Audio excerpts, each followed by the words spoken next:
Putri yang Kubuang. Novel, Nyala Mentari. Penulis, Mande Hanifah. Episode 11.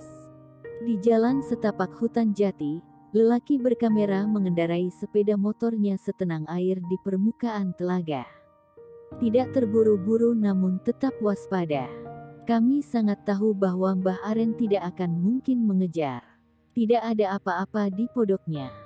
Hanya sepeda tua yang sudah kempes ban belakangnya. Lagian, ia tidak mungkin meninggalkan Mbah Marni sendirian di sana. Bagaimanapun sikap Mbah Aren tadi, aku sepenuhnya percaya bahwa ia memiliki cinta yang besar untuk istrinya. Aku bisa merasakannya. Sebenarnya masih ada ribuan pertanyaan yang ingin aku utarakan. Aku perlu mendapat jawaban. Namun aku sadar hal itu tidak akan mudah untuk kudapatkan. Mbah Aren jelas tidak akan memberiku peluang untuk mengakses lebih banyak informasi. Sedang Mbah Marni, ia memberiku petunjuk sebuah kotak tadi saja sudah sangat luar biasa mengingat keadaan jiwanya. Saat ini tinggal kotak inilah satu-satunya harapanku. Semoga ada sesuatu di dalamnya yang bisa kubawa untuk mengetahui di mana ibuku berada. Kalimat demi kalimat Mbah Marni masih berputar-putar di kepalaku. Tentang Paula yang seorang peneliti pohon-pohon langka. Lalu ribuan pertanyaan juga bertindihan di pikiranku. Tentang mengapa ia bisa melahirkan di titian jerami.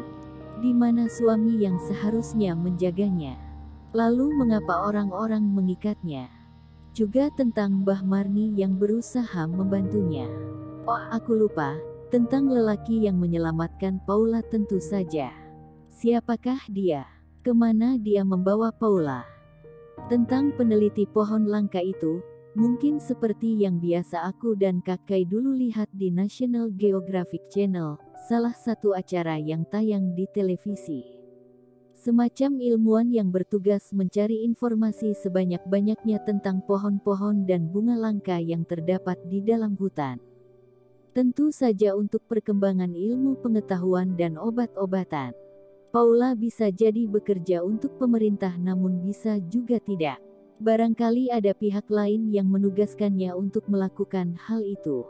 Seperti Badan Penelitian Tumbuhan Dunia. Tiba-tiba aku teringat Bunda, dia ternyata benar, Paula bukanlah perempuan biasa. Hanya saja yang masih tidak bisa aku cerna dengan logika adalah, mengapa Paula seperti tertawan di titian jerami? Kemana mitra kerjanya? Bukankah tidak biasanya seorang peneliti merangsek sendiri saja ke hutan yang sangat berbahaya? Apalagi dalam keadaan hamil. Tanda tanya besar itu yang akan aku korek dari ibu jika kami telah bertemu nanti. Lelaki dengan kamera menepikan motornya di sebuah musala kecil ketika kami telah sampai di jalan raya. Hutan jati yang gelap telah kami lalui. Berganti dengan pemukiman penduduk yang jarang-jarang. Aku lega tapi juga penasaran. Tidak sabar ingin segera membuka lembar demi lembar rahasia tentang ibu.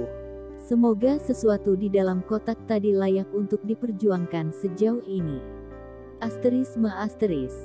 Terima kasih telah membantuku. Aku tidak tahu apa jadinya jika gak ada kamu.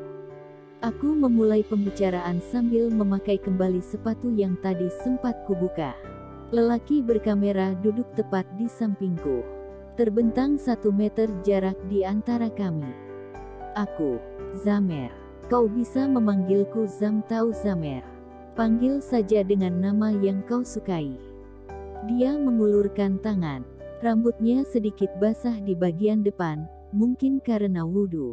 Ini kali pertama aku melihat wajahnya dengan sangat jelas. Padahal kami sudah berkendara hampir 3 jam lamanya meski dalam keheningan. Aku Nala, Nyala Mentari. Kami berjabat tangan sekarang. Kapan kau akan membukanya? Zamer berkata lagi setelah tangan kami terlepas satu sama lain. Kotak yang tadi. Dia mengangguk. Kali pertama pula aku melihat senyumnya. Giginya rapi serupa dengan Kakai. Tapi tetap saja, bagiku Kakai adalah pemilik senyum paling menawan di dunia. Tidak akan berubah untuk selamanya. Nanti, aku ingin membukanya dalam keadaan tenang. Meski sekarang aku tidak bisa mengendalikan perasaan, tapi aku harus bersabar. Mungkin nanti, ketika sampai di kontrakan. Apakah itu sangat penting bagimu? Tentu, itu adalah masa lalu juga masa depanku. Paula yang kau dengar tadi adalah ibuku. Aku bahkan akan menggadaikan nyawaku untuk menemukannya. Zamer menjadi tegang. Matanya membulat. Ia baru saja akan mengajukan pertanyaan lanjutan, namun kalah cepat dari suara ponselku yang berdering tidak henti. Kak Kai. Halo kak, aku. Kamu kemana saja? Aku hampir gila memikirkanmu. Bukankah sudah kukatakan jangan lupa memberi kabar? Kak Kai memotong pembicaraanku begitu saja. Suaranya meninggi. Tidak biasanya dia begini. Aku segera tahu bahwa dia sedang marah. Mungkin karena ponselku yang tidak dapat dihubungi berjam-jam lamanya. Maaf kak, ponselku mati, aku lupa membawa pengisi daya. Kakak sudah makan. Kenapa kamu melupakan hal-hal semacam itu, Nyala Mentari? Apa kamu mau aku mati karena sesak memikirkanmu? Maafkan aku, kak. Jangan lakukan hal semacam ini lagi. Mulai besok aku akan mengingatkan kapan kau harus mengecas ponselmu. Lagian seharian ini kau bicara dengan siapa saja di telepon. Sampai bateraimu secepat itu kosong. Apakah kau punya banyak teman sekarang? Tidak kak, aku tidak bicara dengan siapa-siapa. Aku memakai ponselku untuk berselancar melihat berbagai video untuk mencari tugas kuliah. Aku dapat mendengar Kak Kai menarik napas. Begitu juga denganku. Aku lega karena sepertinya Kak Kai percaya dengan apa yang baru saja kukatakan. Sekarang makanlah. Jangan tidur terlalu malam. Oh satu lagi, tadi aku meminta Bunda mengirimkan uang untukmu. Maaf jika jumlahnya tidak banyak. Doakan semoga aku bisa membuat hidup kita normal kembali. Doakan juga agar aku bisa menjemputmu, Nyala Mentari. Oh baiklah kakakku yang paling ganteng di rumah kita. Siap Kapten. Ini adalah kebohonganku yang ke-100. Jika dosanya ditumpuk mungkin setiap hari akan semakin tinggi. Namun aku tidak punya pilihan lain. Kak Kai tidak boleh tahu apa yang sedang aku usahakan. Aku tidak akan mengacaukan pikirannya. Aku masih ingat kata papi. Jangan menjadi beban. Tentang Bunda, juga uang-uang yang tidak pernah sampai itu. Aku tetap akan merahasiakannya. Apakah dia kakakmu? Zamer mungkin menyimak pembicaraanku sejak tadi. Dan dia penasaran. Iya, dia kakakku. Di mana dia sekarang? Kenapa kau tidak mengajaknya ke titian jerami alih-alih melakukan perjalanan berbahaya ini seorang diri? Nantilah, aku akan menceritakan semuanya padamu. Anggap saja sebagai imbalan kau telah membantuku sejauh ini, Zamer. Baiklah jika itu maumu. Jadilah sahabatku, Nala. Aku memberinya senyuman termanis. Zamer, mungkin akan menjadi seperti Louis dan aku sangat membutuhkan mereka.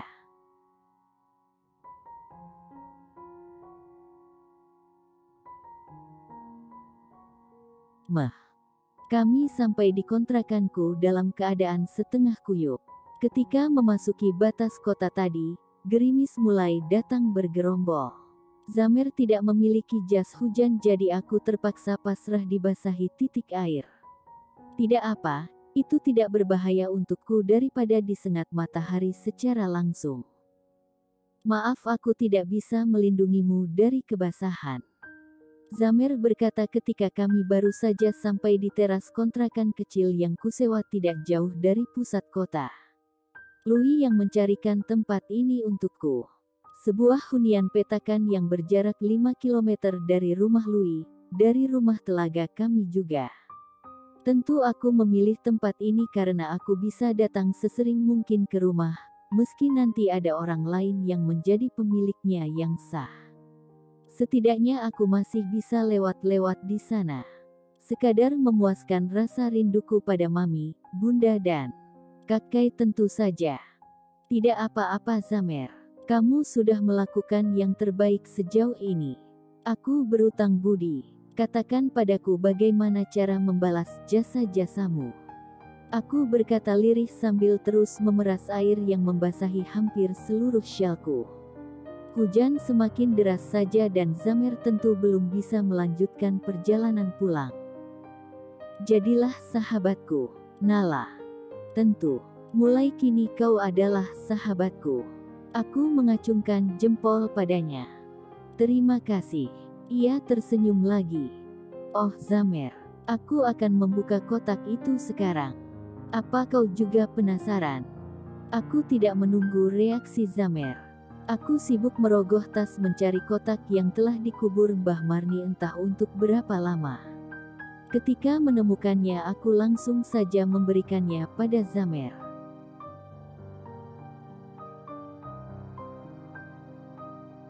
Ia pasti bersedia membukanya.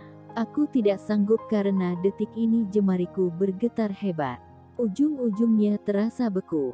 Aku takut pada apa yang mungkin saja di dalamnya. Aku tidak siap pada rasa kecewa yang barangkali akan kurasa setelah membukanya. Kotak itu seperti sebuah kaleng sekecil bungkusan rokok. Memiliki penutup dan tidak lagi memiliki corak. Berbahan dasar seng atau aluminium. Kulit luarnya telah mengelupas dengan banyak karat membalutnya. Jika ditanam beberapa tahun lagi, barangkali kaleng itu akan semakin rapuh dan hancur. Entah sudah berapa lama Mbah Marni menyimpannya. Bisa jadi ia dulu menyurupkan benda itu di suatu tempat. Belakangan ia pindahkan ke dalam tanah dengan batu sebesar kepala sebagai penandanya. Entahlah, aku hanya bisa menerka-nerka. Apapun yang Mbah Marni lakukan dulu aku sangat menghargainya. Karena dia, saat ini aku bisa memiliki sebagian kecil sisa-sisa keberadaan ibu. Zamer membuka kotak itu dengan hati-hati. Sedikit kesulitan lelaki itu untuk memisahkan penutup dari kaleng utama. Mungkin karena tekanan yang terlalu kuat membuat sebagian sisi kotak pecah membentuk serbuk memerah di tangan Zamer. Beberapa lembar kertas tampak menyembul kemudian. Jantungku berdentam-dentam setelahnya. Zamer mengeluarkan satu persatu lembar kertas dari kaleng. Di antara kertas-kertas yang sudah termakan karat itu, ada satu helai yang dibalut plastik. Seperti dilaminating. Sedang selebihnya hanya serupa lembar foto usang yang tidak lagi jelas gambarnya. Kau tidak ingin memeriksanya lebih dulu. Aku merasa tidak pantas melakukannya Nala. Karena benda ini sangat penting untukmu. Tidak, kau saja. Aku merasa tidak siap meski sangat penasaran. Aku takut, jika yang kuharapkan berbeda dengan kenyataan. Aku kembali memilin-milin jemari sekadar mengurai resah yang berpilin-pilin dalam dada. Baiklah. Zamer membersihkan kertas-kertas dari debu karat. Aku mendekat dan mendapati kertas-kertas foto itu tidak lagi memiliki sesuatu untuk dilihat. Semuanya hilang dimakan usia. Bahkan beberapa sisinya sudah hancur. Mungkin hanya inilah barang-barang ibuku yang sempat disimpan oleh Mbah Marni. Aku hampir saja putus asa ketika tidak satupun kertas foto itu dapat memberi petunjuk apa-apa. Hatiku mencelos. Rasanya terlalu sia-sia perjuangan panjang menuju titian jerami. Apakah aku harus kembali ke sana dan berhadapan dengan Mbah Aren dan istrinya lagi? Tadi aku melihat sebuah kertas yang delaminating, apakah kau memegangnya? Zamer tiba-tiba buka suara ketika mendapati kertas-kertas itu tidak berarti apa-apa. Aku juga ingat bahwa tadi kertas dengan bungkus plastik itu ada di antara tumpukan kertas lainnya. Zamer membalik-balik kertas namun tetap tidak menemukannya. Hingga kotak kaleng ia angkat dan kertas berplastik itu menyembul setelahnya. Aku bernapas lega. Sejauh ini, satu-satunya hal yang bisa dibaca melalui petunjuk Mbah Marni adalah kertas itu. Aku segera merampasnya dari Zamer. Penasaranku sudah sampai pada puncaknya. Aku tidak lagi dapat melerainya. Aku segera membersihkan kertas kecil itu dari kotoran dan uap air yang menempel di sisi dalam plastiknya. Dan kemudian takjub dengan apa yang aku dapatkan. Itu berupa sebuah. Apakah kamu penasaran dengan apa yang ditemukan Nyala Mentari dan Zamer? Kalau gak sabar ayo ke KBMF ya. Sudah bab 22 di sana. Makin seru. Bersambung dulu ya, sahabat Arif Yohamar. Jangan lupa like, komen dan subscribe channel ini. Matur nuwun.